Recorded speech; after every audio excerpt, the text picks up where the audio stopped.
Iran से युद्ध में मारे गए सैनिकों के सम्मान समारोह से ट्रंप ने खौफनाक ऐलान कर दिया। ट्रंप ने धमकी दी है कि अब ईरान को बहुत भारी कीमत चुकानी पड़ेगी। ट्रंप ने ऑर्डर दिए हैं कि ईरान जहां भी एटमी प्रोग्राम शुरू करेगा उस अड्डे को बमों से पाट दिया जाएगा। इधर ईरान ने हॉर्मुज से लगे बॉर्डर पर भारी हथियारों की तैनाती शुरू कर दी है।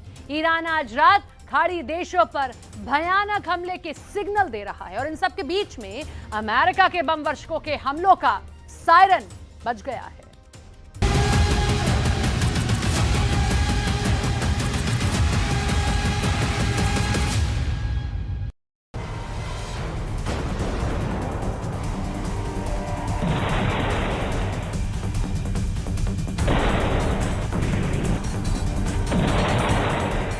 ईरान के ड्रोन, जॉर्डन में डीप स्ट्राइक, रेवोल्यूशनरी गार्ड के रॉकेट और बहरीन में बारूदी तांडव,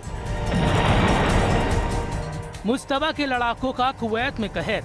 ये सब इस बात का संकेत है कि अमेरिका ईरान का युद्ध अब फाइनल राउंड में पहुंचने वाला है, जहां सिर्फ दो देशों के बीच की लड़ाई नहीं हो रही।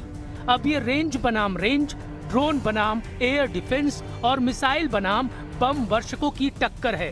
प्रेसिडेंट ट्रंप ने ऐलान कर दिया है कि ईरान B-1 बम वर्षक वाला कहर झेलने के लिए तैयार रहे। ईरान पर ट्रंप 13,600 किलोग्राम का बम फोड़ने जा रहे हैं। ये ऐसे बम हैं जो विमान से गिराए जाने के बाद अंडरग्राउंड बंकर तक पहुंचते हैं। इससे ऐसा धमाका होता है जिसकी वजह से इन्हें बंकर बस्टर बम कहा जाता है, यानी ऐसा बम जिसके विस्फोट से पिकैक्स पहाड़ के परखचे उड़ जाएं। लेकिन ट्रंप ने ईरान के अंदर अंडरग्राउंड ऑपरेशन का ऑर्डर रिलीज किया है, जिसका मकसद पिकैक्स पहाड़ को उखाड़कर ईरान का यूरेनियम हासिल करना है। लेकिन ट्रंप के मिशन का पता चलते ही ईरान इतना बौखला गया है कि बारूद की डोज को जस्ट डबल कर दिया है।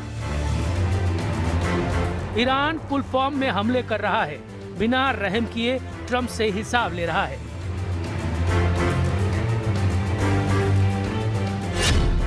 ईरान मिसाइलों से पीट रहा है, जॉर्डन बचाओ बचाओ चीख रहा है। ईरान ड्रोन बमों की बौछार कर रहा है, बहरीन रहम रहम गिड़गिड़ा रहा है।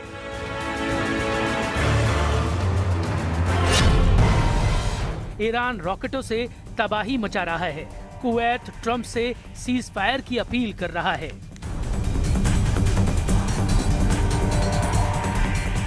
ईरान के जितने दुश्मन हैं, सब सरेंडर मोड में आ चुके हैं।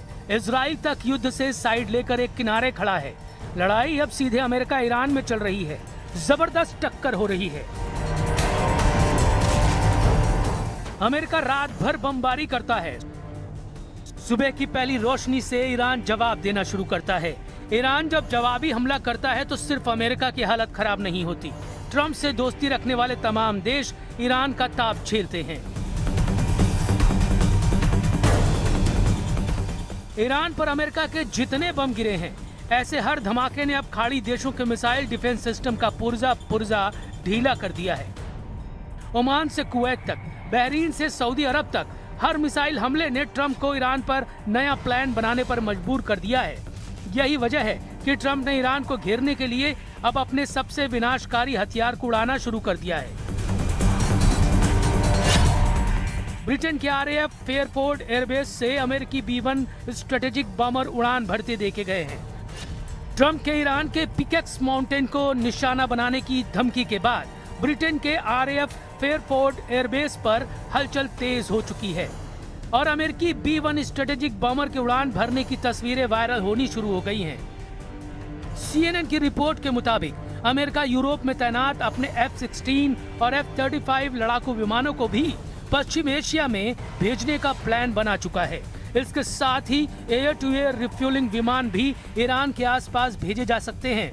इस बीच इजराइल का बेन गुरियन इंटरनेशनल एयरपोर्ट भी एक मिलिट्री बेस बन चुका है। यहाँ पहले भी अमेरिकी सेना के जंगी हथियार तैनात रहे हैं, लेकिन अब तो इनके वीडियो खुद अमेरिकी मीडिया जारी कर रहा है। इसकी वजह ट्रंप पहले ही साफ कर चुके हैं। ट्रंप तब तक ईरान को बम से मारेंगे जब तक वो उनकी शर्तों पर सरेंडर नहीं करता। Mr. President, there are no signs that Iran is ready to stop fighting. So what is the plan? Is the plan to just keep bombing until they give up? There are no signs. What, do you know something that I don't know? So talks are do you know still something possible, that I don't likely? know? Do you know something I don't know? Well, tell us. I will tell you, they want to desperately meet, and until they're ready to meet in a meaningful way, we have no interest in even. Trump अगर बमों के जोर से Iran का surrender चाहते हैं तो supreme leader मुस्तबा उनके मंसूबे पूरे नहीं होने देने की गारंटी ले रहे हैं। अमेरिका को रोकने के लिए अब ईरान ने बॉर्डर के इलाकों को पुख्ता सिक्योरिटी जोन बनाना शुरू कर दिया है। ईरान के दक्षिण में बंदर अब्बास, जास और सिरिक में अमेरिका ने भयानक हमला किया, तो ईरान के पश्चिम में खुजिस्तान के अहवाज, महशहर, बंदर इमाम और आबादान में हवाई हमले कर रहे हैं। इसके अलावा तबरीज में अमेरिका ने तबाही मचाई है, लेकिन अब रेवोल्यूशनरी गार्ड इन्हीं वॉर जोन को अमेरिकी मिसाइलों और जेटों का कब्रगाह बनाने की तैयारी कर रहे हैं।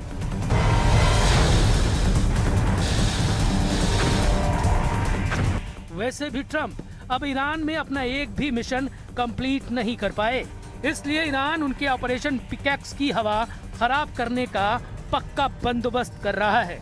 ट्रंप कहां-कहां फेल साबित हो चुके हैं, उसे पहले जान लेते हैं। उनका पहला मकसद ईरान के परमाणु कार्यक्रम को जड़ से उखाड़ना, मतलब पूरी तरह से खत्म कर देना। लेकिन क्या ऐसा हुआ? 400 किलो संवर्धित यूरेनियम को लेकर अब भी सवाल उठ रहे हैं, इसलिए ये मकसद नाकाम ही दिख रहा है, क्योंकि ट्रंप फोर्स को ईरानी यूरेनियम की करेक्ट लोकेशन तक शायद ही पता है। ट्रंप का दूसरा मकसद ईरान के मिसाइल जखीरे को मिटा देना, लेकिन ईरान के कमांडर दावा कर रहे हैं कि उनके पास इतनी मिसाइल है कि ईरान 20 साल तक लगातार युद्ध लड़ सकता है, इसलिए ये मकसद भी फेल हो गया।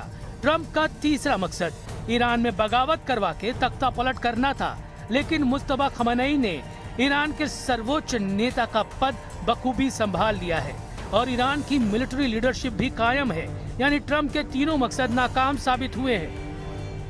ईरान ये वादा कर रहा है कि ट्रंप जितनी भी प्लानिंग करना है करते रहें। उनकी धमकियों और धौस से ईरान डरने वाला नहीं। ट्रंप को अगर ईरान में कुछ हासिल होगा तो वो हार है।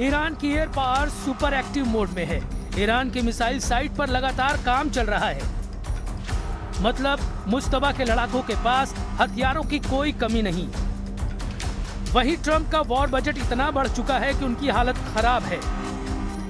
अमेरिकी रक्षा मंत्री पीट हेगसेथ ने कहा कि ईरान में अमेरिका के युद्ध का खर्च अब तक 37.5 अरब डॉलर पहुंच चुका है। ट्रंप युद्ध के लिए तुरंत फंड की भी मांग कर रहे हैं, लेकिन अमेरिकी सांसदों ने इसका विरोध किया है। ट्रंप ने जून 2025 में कांग्रेस से करीब 87.6 अरब डॉलर फंड रिलीज करने की डिमांड रखी है। मतलब 37.5 अरब डॉलर फूंक चुके ट्रंप ईरान युद्ध में अभी दोगुना खजाना लुटाने का रिस्क लेने जा रहे हैं।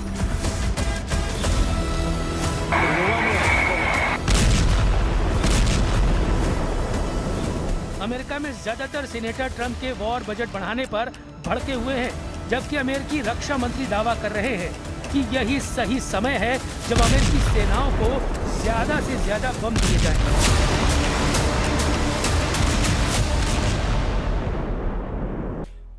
Not unlimited bombs, Senator. I'm asking for the right bombs at the right time to ensure we can deter our adversaries into the future. And that's why this is a generational investment. And it was the previous administration that didn't fund this department.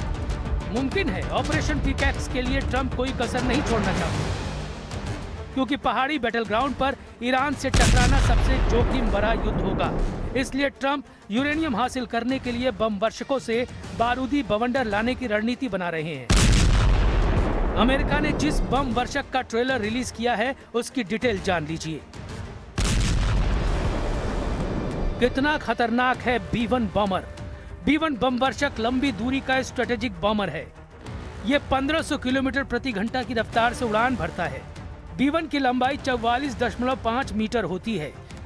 इसका wing span 41.8 metre होता है। B-1 Baumer की ऊंचाई 10.4 metre होती है। इसके engine 4 turbofan होते हैं। B-1 लगभग 34,000 किलोग्राम तक हथियार ले जाने की ताकत रखता है। B-1 J-डैम बम, स्टैंड ऑफ मिसाइल और लेजर गाइडेड बम ले जा सकता है। B-1 टारगेट पर लंबी दूरी से हमला करने का दम रखता है। इसके साथ ही B-1 लो लेवल फ्लाइट और वेरिएबल स्वीप विंग्स के लिए कुख्यात है। ट्रंप ने धमकी दी है कि ईरान जिस भी साइट पर एटमी प्रोग्राम को शुरू करेगा उसे एक झटके में जमींदोज कर दिया जाएगा। वो साइट चाहे सुरंग के नेटवर्क में बनाई गई हो, किसी पहाड़ पर बनाई गई हो या फिर रेगिस्तान में। अमेरिका की पहुंच ईरान के चप्पे चप्पे तक है। ट्रंप की यह वार्निंग तेहरान की टेंशन दोगुनी करने वाली है। And we will absolutely attack. The new site that they're talking about. I mean, how about these people? They're in this because of nuclear weapons, and they're trying to possibly reconstitute a site. We'll hit that site. Any site where they're even thinking about nuclear, we'll be hitting it very, very powerfully. Iran के परमाणु कार्यक्रम को खत्म करने पर अड़ा America. अब Saudi अरब को एटमी पावर बनाना चाहता है। ट्रंप ने सऊदी अरब के साथ परमाणु समझौते को औपचारिक रूप से मंजूरी दे दी है। ये डील हुई तो सऊदी अरब को अमेरिका से मिलेगा एक सिविलियन न्यूक्लियर प्रोग्राम और फिर सऊदी अरब यूरेनियम संवर्धन भी कर पाएगा। ये डील अरबों डॉलर की हो सकती है। इस पैकेज में 123 एग्रीमेंट शामिल है। यह समझौता एक तरह से वो नियम है जिसके तहत दूसरे देशों के साथ अमेरिका न्यूक्लियर डील करता है। यूरेनियम संवर्धन वो प्रक्रिया है जो 90% तक की जाए तो परमाणु बम भी बनाया जा सकता है। 123 एग्रीमेंट अमेरिकी एटॉमिक एनर्जी एक्ट 1954 की धारा 123 के तहत होने वाला परमाणु सहयोग समझौता है। इसके जरिए अमेरिका किसी दूसरे देश के साथ सिविल न्यूक्लियर टेक्नोलॉजी, ईंधन और तकनीकी सहयोग कर सकता है।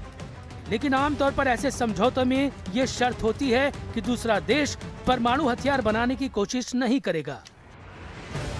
लेकिन सऊदी अरब के क्राउन प्रिंस सलमान 8 साल पहले ही अपने इरादे जाहिर कर चुके हैं। मोहम्मद बिन सलमान ने 2018 में एक बयान में कह रखा है कि अगर ईरान ने एटम बम बनाया तो सऊदी अरब भी एटम बम बनाएगा। शायद ट्रंप के लिए भी ईरान के परमाणु हथियारों की काट प्रिंस सलमान को साधने में दिख रही है। इसलिए खाड़ी में नया परमाणु पावर बनाकर वो ईरानी खतरे को बैलेंस करना चाहते हैं। लेकिन अभी ये बहुत दूर की बात है। अभी तो आलम ये है कि ईरान खाड़ी देशों को अपने इशारे पर नचा रहा है। ईरान जिसे चाहता है उसे मिसाइल से फोड़ दे रहा है।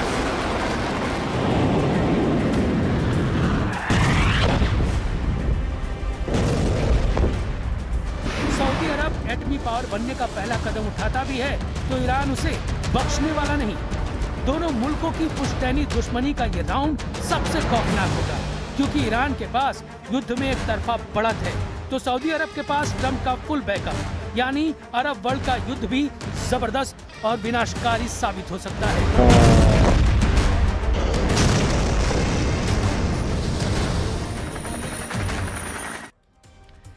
ज़ेलेंस्की ने सेना प्रमुख सिरस्की को हटा दिया है। यूक्रेन आर्मी चीफ की कमान मिखाइलो ड्रापाती को दे दी गई है और इन सब के बीच में यूक्रेन ने रूस के अंदर 1200 किलोमीटर दूर फिर हमला किया है और रूस के सबसे वेयरहाउस को उड़ाने का दावा कर दिया है। रूस ने धमकी दी है कि हर हमले का जवाब बहुत भयानक होगा।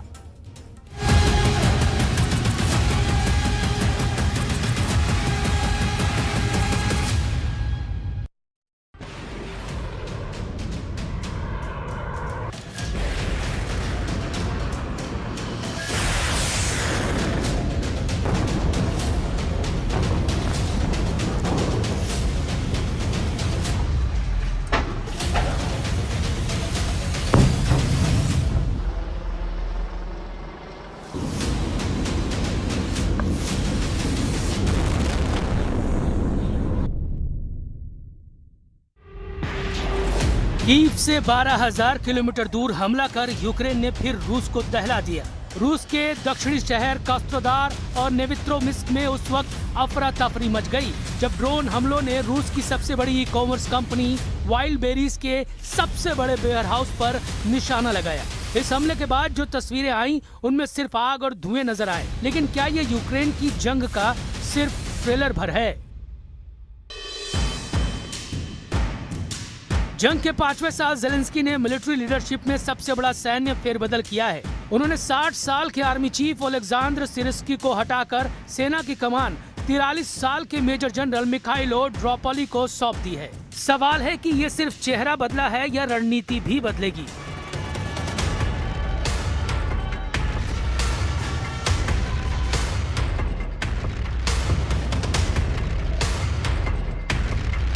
ये सिर्फ कमांडर का बदलाव नहीं, ये यूक्रेन की पूरी युद्ध नीति का टर्निंग पॉइंट हो सकता है। सिरस्की की पुरानी स्टाइल कमान पर लंबे समय से सवाल उठ रहे थे। ऊंचे नुकसान, धीमा पलटवार और टेक्नोलॉजी से दूरी।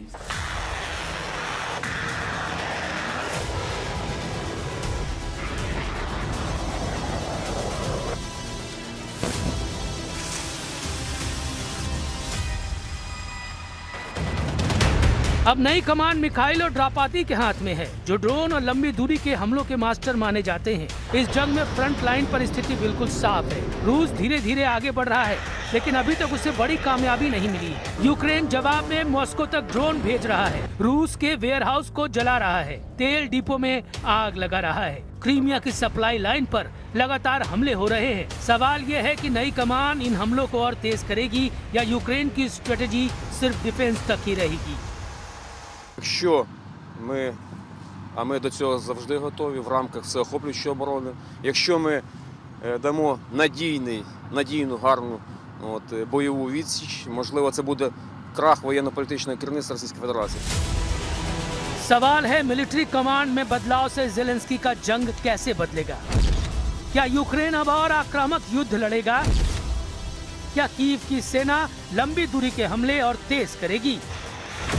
अभी कीव की सेना लंबे रेंज ड्रोन और मिसाइलों से रूस के अंदर तक पहुंच रही है। मॉस्को के आसपास के इलाकों में लॉजिस्टिक हब, तेल भंडारण और एयर डिफेंस सिस्टम पर लगातार हमले हो रहे हैं। ग्राउंड रियलिटी ये है कि फ्रंट लाइन पर अब भी रूस का कब्जा है। सुमे, खार्किव और डोनेट्स्क के इलाकों में लड़ाई थमी नहीं है। कई रिपोर्ट में दावा किया गया है कि पुतिन इन इलाकों को बफर जोन बनाना चाहते हैं। यूक्रेन के नए कमांडर अगर लंबी दूरी के हमलों को और तेज करते हैं तो रूस का जवाब भी उतना ज्यादा भयानक हो सकता है। ऐसा मॉस्को पर यूक्रेन के हमले के जवाब में रूस ने जंग का जवाबी ट्रेलर सुमे में दिखा दिया, जब रूस ने यूक्रेन के पैटर्न पर ही ड्रोन हमले कर पूरे इलाके में अफरा तफरी मचा दी। मतलब मॉस्को इस जंग को और महंगा और खूनी बना सकता है। Продовжуємо цілком справедливо відповідати Росії на її війну і на удари по українській інфраструктурі. Сьогодні є ураження поблизу Москви, також в Тамбовському регіоні. Це російська логістика, зокрема склади, через які постачали засоби для війни, навігаційне обладнання, комплектуючі для виробництва дронів і інше.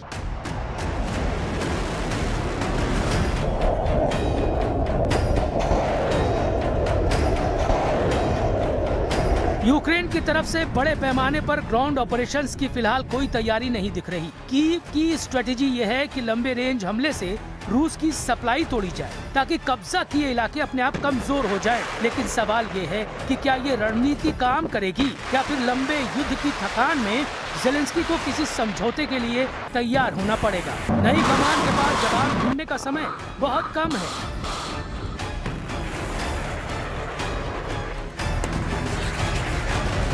रूस का अभी भी यूक्रेन के करीब 20% हिस्सों पर कब्जा है। क्या यूक्रेन की सेना इस इलाके को रूस से छीन लेगी या इस बॉर्डर लाइन पर ज़ेलेंस्की सरेंडर कर लेंगे?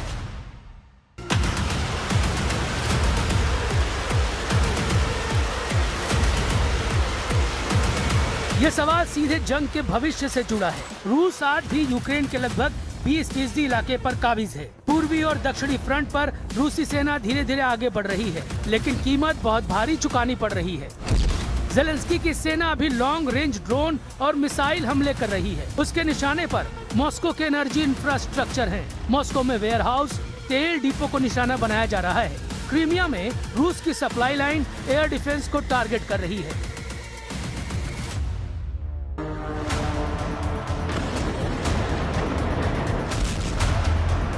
इस तरह के हमले अब रूटीन हो चुके हैं। यूक्रेन के ड्रोन मॉस्को के आसपास वेयरहाउस और तेल डिपो तक पहुंच रहे हैं। क्रीमिया जाने वाली रूसी सप्लाई लाइन पर लगातार हमले हो रहे हैं। एयर डिफेंस सिस्टम को निशाना बनाया जा रहा है ताकि रूसी मिसाइल हमलों को कमजोर किया जा सके। लेकिन हर हमले का जवाब रूस भी दे रहा है। कीव, जापोरिजिया, ओडेसा और दूसरे शहरों पर बैलिस्टिक मिसाइल और ड्रोन हमले जारी हैं। नागरिक इलाके जल रहे हैं। यानी दोनों तरफ से अब जंग सिर्फ फ्रंट लाइन तक सीमित नहीं रही, ये शहरों और ऊर्जा व्यवस्था तक फैल चुकी है। नई कमान को तय करना होगा कि ये हमले और तेज किए जाएं या फिर संयम बरता जाए। Підтримую відставку Сирського і призначення Драпатого дуже правильний вибір. Драпатий здатний змінити хід війни, і це дуже правильний вибір президента. Очікую, що будуть. Це що Зеленський не почув їх, і це дуже велика помилка, що він подав відставку Сирського. Це дуже вплине на Україну. Демократична країна, і влада повинна прислуховуватись до своїх громадян. І я вважаю, що те рішення, яке вчора було прийнято президентом України, це, я вважаю, тим, що він почув дійсно. यूक्रेन की सेना अभी सैनिकों की कमी से जूझ रही है। कीव में भर्ती अभियान का विरोध हो रहा है और सबसे बड़ी मुसीबत एयर डिफेंस और मिसाइलों की कमजोरी है। ये सबसे खतरनाक कमजोरी है। यूक्रेन की सेना में सैनिकों की भारी कमी है। भर्ती अभियान का विरोध सड़कों पर दिख रहा है। लोग जबरन भर्ती से डरे हुए हैं, जबकि एयर डिफेंस की कमी जेलेंस्की को डरा रही है। Накопичували ракети, звісно, небезпека залишається і тепер. Це треба враховувати. Саме на балістику Росія робить ставку, і завдяки балістиці Путін досі.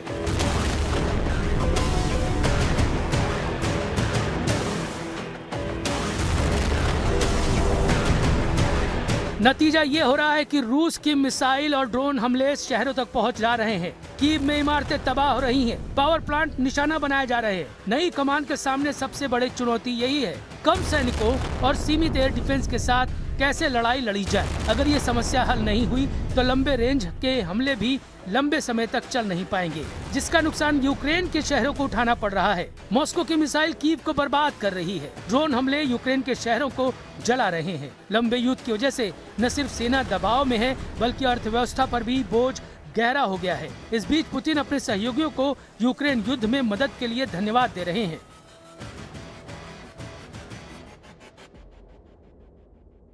Хочу выразить признательность за поддержку проводимой нами специальной военной операции.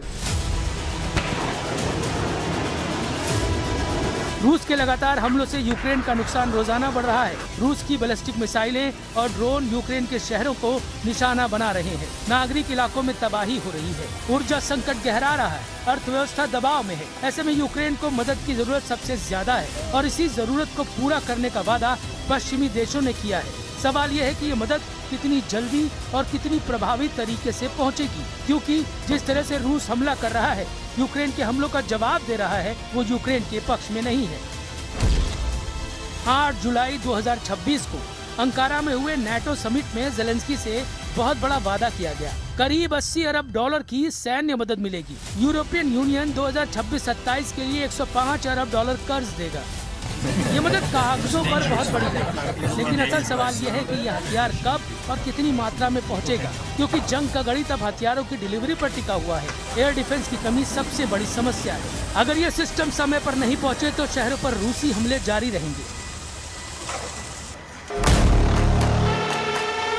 इसी साल जर्मनी से 4 IRIS-T एयर डिफेंस मिलने वाले हैं। फ्रांस SAMP-T एयर डिफेंस देने वाला है। अमेरिका से पैट्रियट के लिए मिसाइलों का लाइसेंस मिलने वाला है। जर्मनी से 600 एयर डिफेंस मिसाइलों का कॉन्ट्रैक्ट हुआ है। ब्रिटेन से LMM इंटरसेप्टर मिसाइलें और लॉन्चर पर डील हुई है। ये सिस्टम अगर समय पर पहुंचे तो यूक्रेन की रक्षा ताकत मजबूत हो सकती है, लेकिन जंग सिर्फ हथियारों से नहीं लड़ी जाती। नई कमान, सैनिकों की कमी, लंबे युद्ध की थकान और कूटनीतिक दबाव, सब कुछ एक साथ चल रहा है। ज़ेलेंस्की ने कमान बदल दी है। अब सवाल यह है कि रणनीति भी बदलेगी या फिर जंग वही रहेगी, सिर्फ चेहरे बदल जाएंगे। जवाब फ्रंट लाइन पर ही लिखा जाएगा। Determined that the new commander-in-chief of the armed forces of Ukraine will be Mikhailo Drapatki. Михайло Драпа.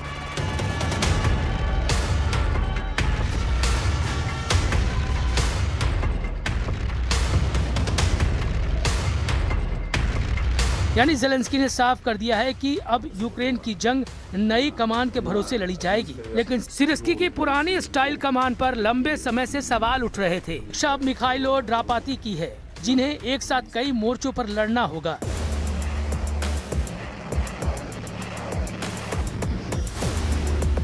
एक तरफ रूस लगातार मिसाइलों और ड्रोन से यूक्रेन के शहरों को निशाना बना रहा है, दूसरी तरफ फ्रंट लाइन पर रूसी सेना धीरे धीरे दबाव बढ़ा रही है। ऐसे में नई कमान के सामने सबसे बड़ा सवाल यही है कि सीमित संसाधनों के साथ रूस की बढ़त कैसे रोकी जाए।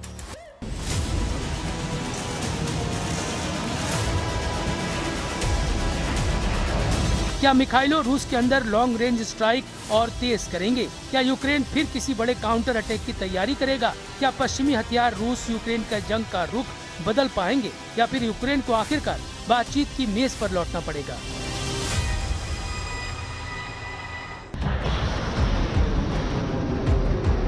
जंग का 5वां साल बता रहा है कि अब सिर्फ टैंक और तोपें फैसला नहीं करेंगी। ड्रोन, मिसाइल, आर्टिफिशियल इंटेलिजेंस और लॉन्ग रेंज स्ट्राइक इस युद्ध की नई पहचान बन चुके हैं। जो देश सप्लाई लाइन तोड़ेगा, जो दुश्मन की अर्थव्यवस्था और सैन्य ढांचे पर ज्यादा दबाव बनाएगा, बढ़त उसी के हाथ में होगी।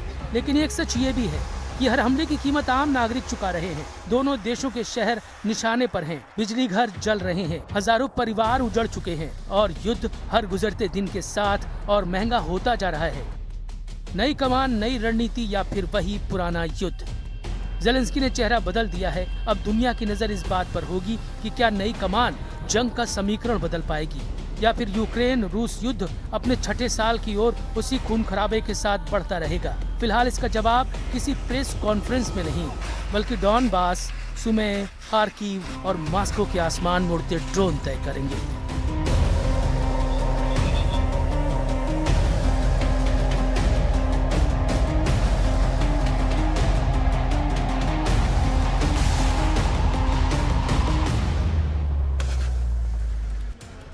हमास को नया बॉस मिल गया है। खलील अल हया हमास चीफ तो बन गए हैं, लेकिन सवाल है कि इजराइल कब तक खामोश बैठेगा। नेतन्याहू बार बार वार्निंग दे चुके हैं कि हमास को पूरी तरह मिट्टी में मिला देंगे, मगर खलील अल हया गाजा में नहीं बल्कि कतर की राजधानी दोहा में रहते हैं। तो क्या इजराइल दोबारा कतर में सर्जिकल स्ट्राइक कर सकता है? इजराइल दुश्मन नंबर 1 के सफाई के लिए क्या तैयारी कर रहा है? इस रिपोर्ट में समझिए।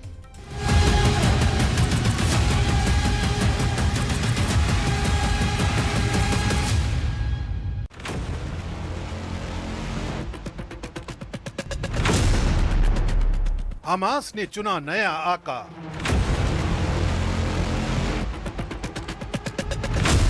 अल हया को बनाया हमास चीफ।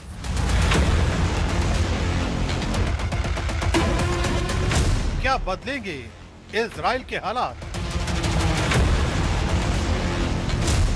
भड़केगी सुलगती जंग या निकलेगा बीच का रास्ता?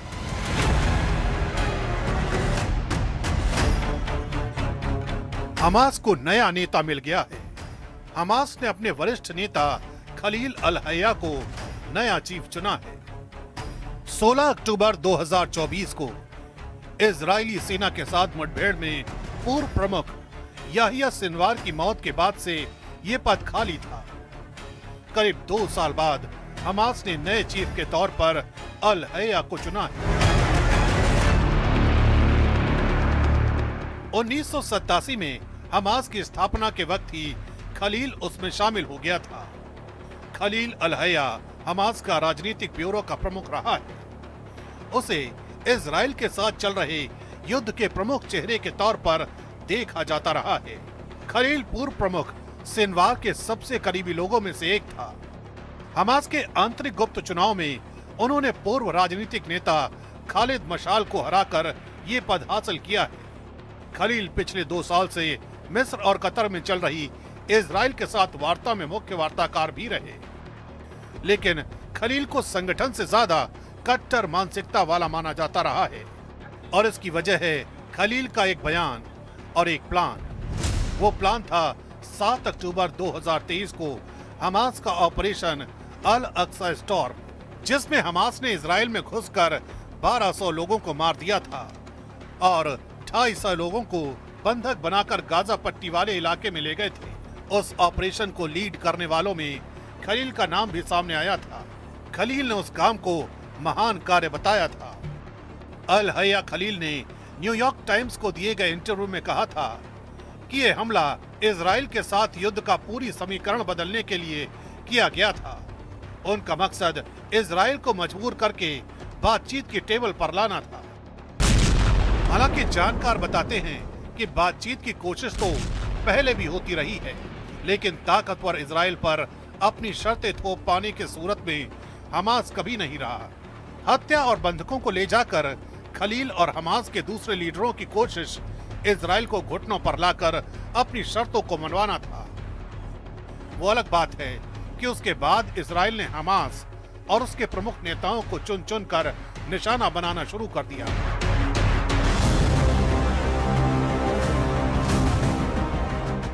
दो साल क्यों खाली रही गद्दी?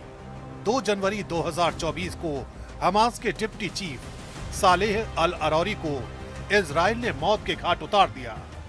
13 जुलाई 2024 को हमास के सैन्य प्रमुख मोहम्मद डेफ का खात्मा कर दिया। इसके बाद 31 जुलाई 2024 को हमास के राजनीतिक प्रमुख इस्माइल को भी ढेर कर दिया गया।